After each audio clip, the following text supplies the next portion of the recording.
On a mis le temps où on a dit que la prière à Bamba, ça n'a pas marché. Le temps où on a payé les boulots à Kolia.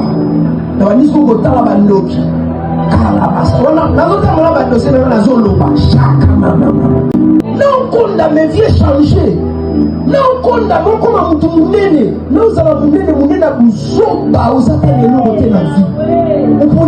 La loi du sacrifice, ne vous trompe pas. Si vous n'êtes qu'un chrétien qui a la vie de prière de la bouche, vous ne connaissez pas la culture du sacrifice. Ça sera difficile. Parce que les autels ne se bâtissent pas sans les sacrifices. Seuls les sacrifices peuvent constituer un autel dans le monde des esprits.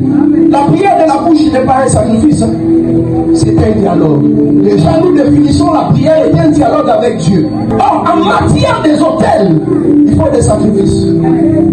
C'est lui qui est en train de combattre ta vie fait des sacrifices. Toi, tu es là en train de regarder. Tu dis, moi, je suis de Dieu. Je suis l'enfant de Dieu. Mais pendant que tu dis, je suis l'enfant de Dieu, tu dors. Lorsqu'il est 29, commence à somnoler. Parfois, tu dis même pas merci à Jésus. Tu vas au lit. Le matin, tu te réveilles, tu prends le téléphone, tu commences avec Internet. Mais il y a quelqu'un qui est en train de combattre ta vie. Il n'est pas dormi toute la nuit. Juste en train de travailler. Et il a fait parfois un jeûne de 7 jours. Il ne mange pas. Il multiplie ses pouvoirs de la sorcellerie pour bloquer ta vie. Et toi, tu vas dire que ton Jésus sera plus puissant que son Satan? Non, c'est faux. Ton Jésus ne sera pas plus puissant que son Satan. Jamais.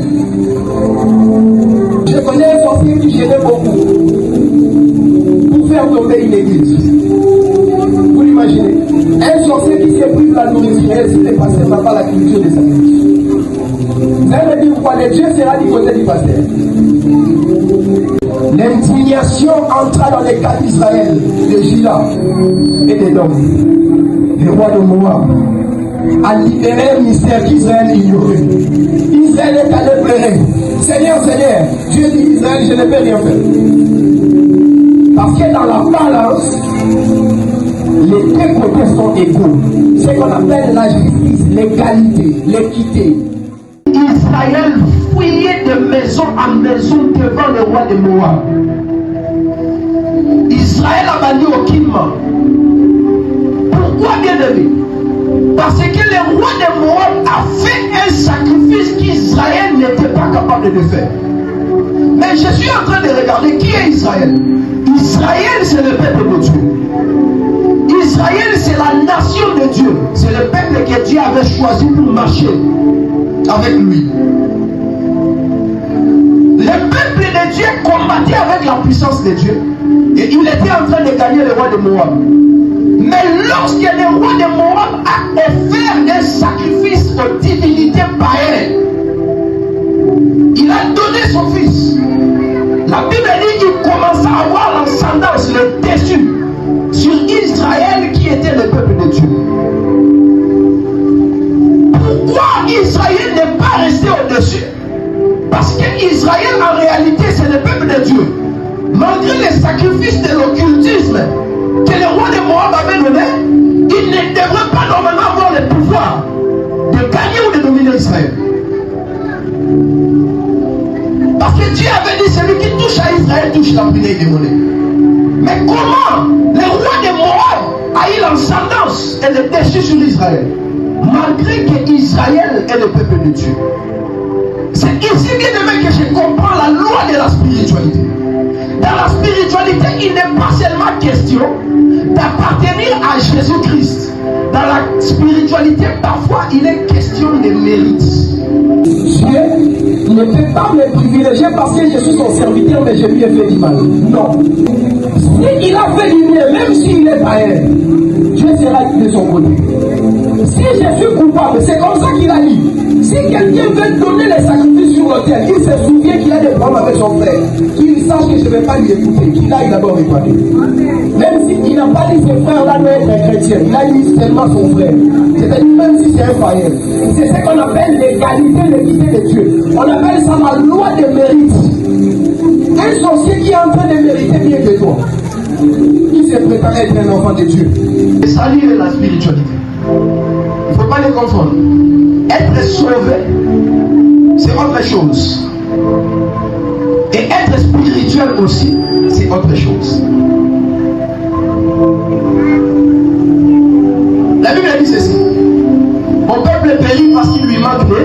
connaissance. On n'a pas dit que mon peuple périt parce qu'il lui manque le salut. Non, le peuple est déjà sauvé. Il est possible que quelqu'un qui est sauvé en Jésus-Christ puisse mourir dans la pauvreté parce qu'il ne connaissait pas ce qu'il fallait faire dans la spiritualité. Oui. Il est possible que quelqu'un qui est né de nouveau puisse mourir avec une maladie parce que dans la spiritualité, il ne connaissait pas ce qu'il fallait faire. Et déjà, je vais vous dire ce qui est grave. Si vous connaissez le Seigneur Jésus-Christ et que vous mourrez par une maladie, vous irez au ciel. Alléluia. Souvent il y a Jésus. Au coup de maladie, au Kendelo là. Parce que vous n'avez pas qui est. Mais tu ne connaissais pas la loi de la spiritualité qui devrait t'imposer sur la terre face à tes adversaires. J'aime le Seigneur Jésus-Christ. Jésus a enseigné aux gens le salut, mais il a aussi enseigné la spiritualité. Dans le monde spirituel, il y a ce qu'on appelle la balance. Il y a une forme de balance. Moi, quand j'étais enfant, je me souviens. Vous allez vous souvenir. Voilà. Merci. Le berger m'a aidé. Vous voyez? Même pour ceux qui font les droits, quand vous regardez, on écrit justice là. On met une balance comme ça. Hein? On met une balance comme ça. Il y a des côtés. Mais des côtés qui sont égaux. Vous voyez? Qui sont égaux. C'est là même que dans les droits, on parle de l'égalité. Et je vais te dire, ce symbole n'est pas que juridique. Ce symbole est aussi prophétique. Dans le monde des esprits, il y a l'égalité. Faites attention. Que ce soit les enfants du diable, ceux qui appartiennent au ténèbres, ou ceux qui appartiennent à la lumière, il arrive un moment, lorsqu'il s'agit de batailles et de combats, on ne vous priorise pas seulement parce que vous faites partie de la lumière, mais on vous priorise par rapport à ce que vous faites qui peut vous justifier spirituellement. C'est ce que jusque-là tu ne comprends pas. Je vais y arriver. Et ça va être très très clair. Tu vois la balance là.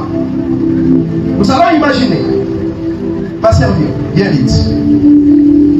Tourne comme ça, regarde déjà. Mets les deux mains comme la balance que nous avons dit. Si tu as compris. Voilà. Comme ça. Et comme ça. C'est exactement comme ça. Les deux côtés sont égaux. Maintenant, c'est la même chose. C'est relié d'un côté à un autre. Si on prend quelque chose de lourd, on met ici. Ça va faire quoi? Ça va soulever la main. Bon, quand ici ça descend, toi il faut soulever. Vous voyez? Bon, laisse comme ça. Si je mets ici, il faut soulever comme ça. Quelqu'un a compris ce que je vais expliquer? Si on met quelque chose de poids ici, ça soulève là-bas. Si on laisse, ça redescend, on met ici, ça soulève là-bas. Tu peux rentrer, merci. Dans le monde spirituel, il y a un principe qu'on appelle le principe des sacrifices. C'est-à-dire, si vos ennemis ont déposé sur leur autel un sacrifice qui est en train de crier, si vous, à votre tour, vous n'avez pas aussi déposé un sacrifice qui peut répondre ou renverser la situation, sachez que votre ennemi aura toujours le dessus.